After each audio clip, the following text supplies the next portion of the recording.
नरेंद्र ने जैसे ही उस ट्रेनिंग सेंटर में बनी आंख पर चंद्रमणि का टुकड़ा रखा, तुरंत ही ट्रेनिंग सेंटर चालू हो गया। नरेंद्र को पूरा यकीन था कि वो इस ट्रेनिंग सेंटर में आने वाली हर मुश्किल को बड़ी ही आसानी से पार कर लेगा। लेकिन जैसे ही उसका सामना पहली चुनौती से हुआ, उसके होश ही उड़ गए। उसके सामने करीब सैकड़ों की संख्या में भेड़िए दौड़ते हुए दिखाई दिए।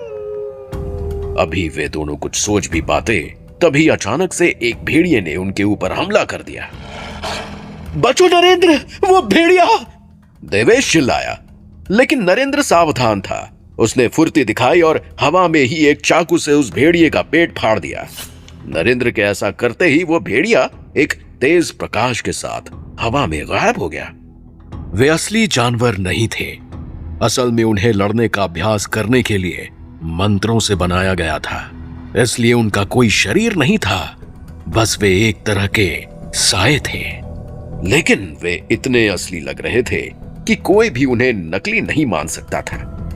इन जानवरों के हमले से शरीर पर कोई चोट नहीं लगती थी, लेकिन दर्द बहुत होता था। कई बार तो दर्द इतना भयानक होता था कि दर्द की वजह से कई नौसिखिया योद्धा कोमा में भी चले जाते थे। नरेंद्र इस बात को अच्छी तरह से जानता था, इसलिए वो पूरी तरह से चौकन्ना था। कुछ ही देर में उनके आसपास कई भेड़िए जमा हो गए। तभी अचानक से कमरे की लाइटें बंद हो गईं। अंधेरे में उन भेड़ियों की हरी हरी आंखें चमक रही थी। देवेश फिर घबरा गया। वो बोला, मुझे बहुत डर लग रहा है भाई, मैं अभी मरना नहीं चाहता। हालांकि देवेश ने पिछले कई सालों में कई ट्रेनिंग सेंटरों में जीत हासिल की थी, लेकिन यह सेंटर इतना खतरनाक और मुश्किल था कि इसमें फंसने के बाद किसी का भी शांत रहना मुश्किल होता। और तो और इसमें एक बार योद्धाओं की मौत भी हो चुकी थी। सही कह रहे थे तुम। ये सेंटर वाकई काफी पुराना लगता है, इसलिए मुझे इसमें कई जगह खामियां नजर आ रही हैं। इसके कई हिस्सों को दोबारा ठीक करने की कोशिश की गई है। हो सकता है कि जो लोग इसमें अभ्यास करने आए हो, उन्होंने ही इसमें बदलाव करने की कोशिश की हो। नरेंद्र बोला, लगता है तुम मंत्रों से बनाए गए अभ्यासी ट्रेनिंग सेंटर्स के बारे में काफी कुछ जानते हो। हमारा परिवार हजारों सालों से ऐसे सेंटर्स बनाने का काम कर रहा है, फिर भी हम इस सेंटर की खामी पता लगाने में कामयाब नहीं हो सके, और तुमने कुछ ही देर में इसकी समस्या का पता लगा लिया। नरेंद्र की बात सुन देवेश हैरानी दिखाते हुए बोला, क्योंकि मैं एक देवता हूं बेवकूफ। नरेंद्र ने मुस्कुराते हुए जवाब दिया। नरेंद्र का जवाब सुनकर देवेश भी हंस दिया। उसे नरेंद्र की बात एक मजाक लगी।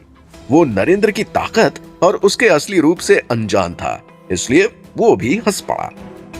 अब तक कई सारे भेड़िए पास आ गए थे और फिर अचानक से उन्होंने हमला कर दिया। नरेंद्र बहादुरी से उनका सामना कर रहा था। भेड़ियों से उसकी लड़ाई की रफ्तार इतनी तेज थी कि कोई भी भेड़िया उसके पीछे खड़े देवेश तक पहुंच भी नहीं पाया। थोड़ी देर में नरेंद्र ने सभी भेड़ियों को मार डाला। सभी भेड़ियों के मारे जाते ही वहां का दृश्य बदल गया। अब वे एक बड़े से मैदान के बीच में खड़े थे। वो हरा भरा मैदान काफी खूबसूरत लग रहा था। आसमान में इंद्रधनुष बने थे, लेकिन तभी अचानक से वहां मौसम बदलने लगा।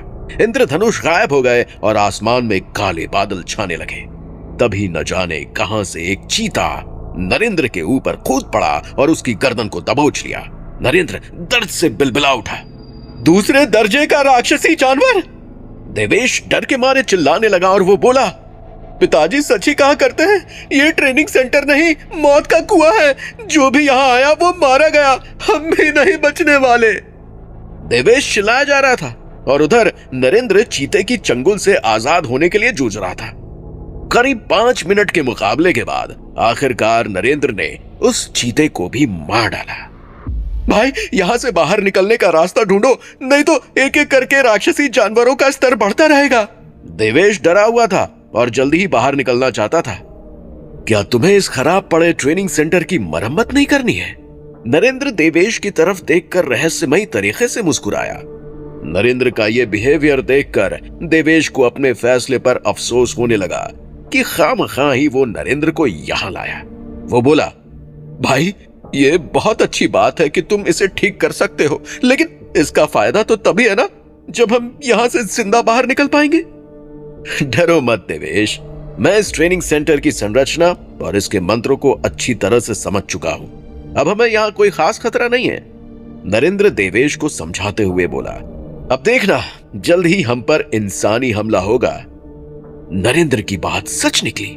उसकी बात खत्म होते ही 3 काले इंसानी साए नरेंद्र की ओर बढ़ने लगे। उनके हाथों में काली रंग की तलवारें थीं। नरेंद्र के पास पहुंचने के बाद वे तीनों इंसानी साए त्रिकोणीय संरचना बनाकर नरेंद्र से लड़ने लगे। वहां तलवारों के टकराने की आवाज गूंजने लगी, लेकिन वे इंसानी साए नरेंद्र की तेज तलवार के आगे कहां टिकने वाले थे।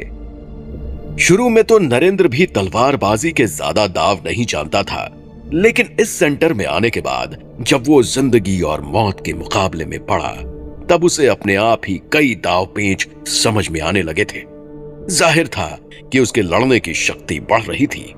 अब वो किसी बहादुर योद्धा की तरह लड़ रहा था। जल्द ही उन इंसानी सायों की त्रिकोणीय संरचना तोड़ने के बाद नरेंद्र उन तीनों इंसानी सायों को भी मार गिरा चुका था। अब इस सेंटर की समस्या को ठीक करने का समय आ चुका है। डरो मत, चुपचाप खड़े रहो, चाहे कुछ भी हो जाए, हिलना मत। नरेंद्र चिल्लाते हुए देवेश से बोला और कुछ मंत्र बुदबुदाने लगा।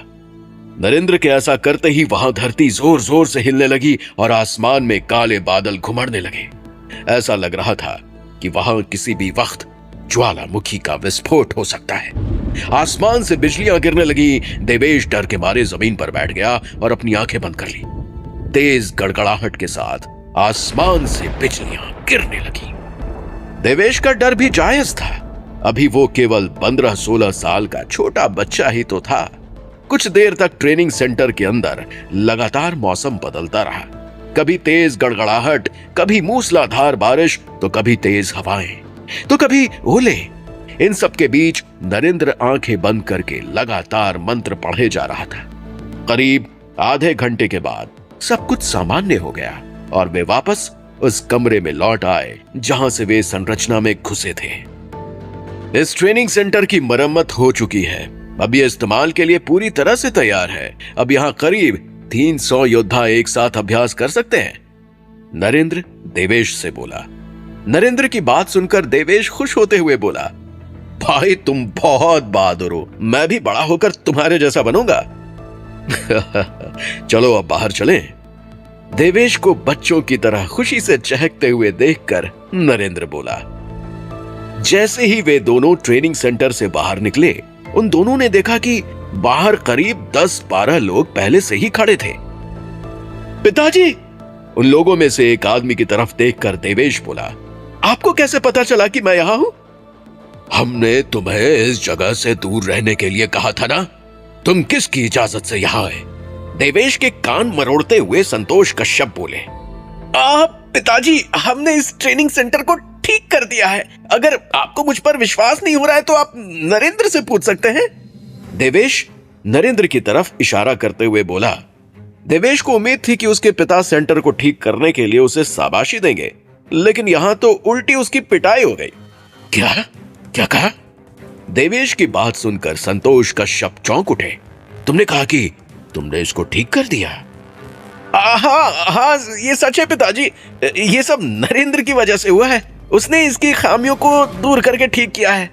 देवेश बोला। देवेश की बात सुनकर सभी की निगाहें नरेंद्र पर जाकर टिक गई। कश्यप परिवार के लगभग सभी ट्रेनिंग सेंटर लंबे समय से परेशानी पैदा कर रहे थे। आए दिन किसी न किसी ट्रेनिंग सेंटर में कोई ना कोई खराबी आ ही जाती थी। इन समस्याओं की मुख्य वजह ट्रेनिंग सेंटर्स को मिलने वाली ऊर्जा के केंद्र में थी। ये ऊर्जा केंद्र कश्यप परिवार के घर में ही एक गुप्त जगह पर था। सालों से कश्यप परिवार केंद्र की बेकाबू ऊर्जा को ठीक करने की कोशिश कर रहा था, लेकिन चीजें सुलझने के बजाय और उलझती जा रही थीं। देवेश बोला, पिताजी, आप ऊर्जा केंद्र को एक बार नरेंद्र से क्यों नहीं दिखाते? हो सकता है कि नरेंद्र उसकी भी मरम्मत कर सके। देवेश की बात सुनकर संतोष कश्यप बोले, देवेश, मत भूलो कि वो केंद्र ही हमारे परिवार का मुख्य रहस्य है। वहां हम किसी अजनबी को नहीं जाने दे सकते। केंद्र की समस्या हमें खुद ही ठीक करनी होगी। इतने साल हो गए, केंद्र की समस्या ठीक होने के बजाय और गंभीर होती जा रही है। हो सकता है कि भाई नरेंद्र उसे ठीक कर सके, लेकिन आप अपनी बेतुकी जिद की वजह से एक अच्छा मौका गंवाने जा रहे हैं पिताजी। देवेश चिल्लाया।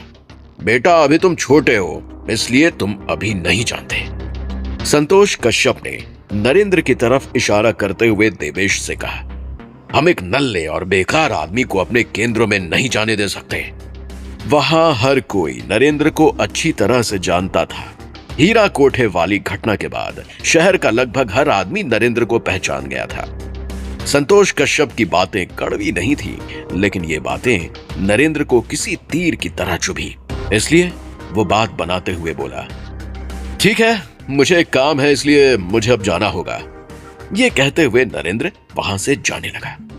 जैसे ही नरेंद्र वहां से कुछ कदम आगे बढ़ाता है, अचानक से चरमराहट के साथ एक ट्रेनिंग सेंटर की पूरी इमारत ढह गई और उसमें से कई योद्धा अपनी जान बचाने के लिए निकलकर भागने लगे। ऊर्जा केंद्र पूरी तरह से बेकाबू हो गया है, ऊर्जा का तालमेल बिगड़ गया है। अचानक से कश्यप परिवार का एक बुजुर्ग चिल्लाते हुए बाहर आया, सारी इमारतें गिरने वाली है, जल्दी से लोगों को बाहर निकालो।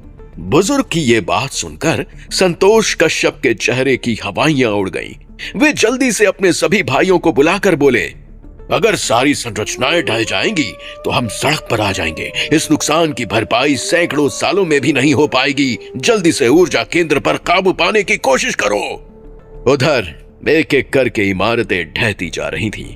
अचानक घटी इस दुर्घटना से देवेश डर गया और नरेंद्र के सामने लगभग घुटने टेकते हुए बोला, भाई, मैं तुमसे विनती करता हूं, प्लीज हमारी मदद करो। एक देवेश ही था जिसने नरेंद्र को मंत्रों का इस्तेमाल करते हुए देखा था। यही नहीं, बल्कि नरेंद्र के मंत्र इतने शक्तिशाली थे कि जिस मरम्मत को कश्यप परिवार के लोग सालों से नहीं कर पाए थे, उस काम को नरेंद्र ने मिनटों में कर दिया था। इसलिए उसे पूरा भरोसा था कि नरेंद्र केंद्र की ऊर्जा पर काबू कर सकता है। दोस्त, तुम्हारे पिताजी नहीं चाहते हैं कि मैं मदद करूं, नरेंद्र देवेश से बोला। अब बहुत देर हो चुकी है दोस्त। अगर ट्रेनिंग सेंटर्स को गिरने से बचाना है तो जितनी जल्दी हो सके सबको बंद करो और ऊर्जा केंद्र पर काबू पाने की कोशिश करो। केंद्र को काबू में करने के लिए सबसे पहले तुम्हें ऊर्जा के प्रवाह को कम करना होगा। जब संतोष कश्यप ने नरेंद्र की बात सुनी तो वो हैरान हुए बिना नहीं रह सका, क्योंकि ऊर्जा प्रवाह के बारे में इतनी बारीक समझ उसे भी नहीं थी। वो तुरंत नरेंद्र के पास गया और बोला, क्या तुम्हारे पास इसे रोकने का कोई तरीका है? संतोष कश्यप की बात सुनकर नरेंद्र कुछ सोचते हुए बोला, हाँ, मेरे पास एक उपाय तो जरूर है, लेकिन मैं आप लोगों की मदद क्यों करूं? मैं तो अय्याश हूं, नकारा हूं, है ना? मैं अपनी बातों के लिए तुमसे माफी मांगता हूं। मैं नहीं जानता था कि तुम इन आभासी ट्रेनिंग सेंटर्स के बारे में इतनी अच्छी तरह से जानते हो। अगर कर सकते हो तो प्लीज मेरी मदद करो, हम तुम्हारा एहसान कभी नहीं भूलेंगे। संतोष कश्यप ने हाथ जोड़ते हुए नरेंद्र से कहा, देखिए, मुझे एक जरूरी काम है, मुझे अभी जाना होगा। अगर मेरे पास समय होता तो मैं आपकी मदद जरूर करता, नरेंद्र बोला और वहां से जाने लगा। सुनो, अगर तुम हमारी मदद करो तो मैं तुम्हें एक साजिश की जानकारी दे सकता हूं। तुम्हारा सिंघल परिवार एक बड़े खतरे में है। नरेंद्र को जाते हुए देख संतोष कश्यप बोला। संतोष कश्यप की बात सुनकर नरेंद्र के कदम ठिठक गए। उसने संतोष कश्यप की तरफ देखकर पूछा, कैसी साजिश? संतोष कश्यप बोला, महेश चौहान तुम्हारे परिवार को हमेशा के लिए खत्म करने की एक साजिश रच रहा है। मैंने खुद अपने कानों से उसकी बात सुनी है। क्या सच में महेश चौहान सिंघल परिवार के खिलाफ कोई साजिश रच रहा था, या फिर संतोष कश्यप ने मदद पाने के लिए नरेंद्र से झूठ बोला था? जानने के लिए सुनते रहें पॉकेट एफएम।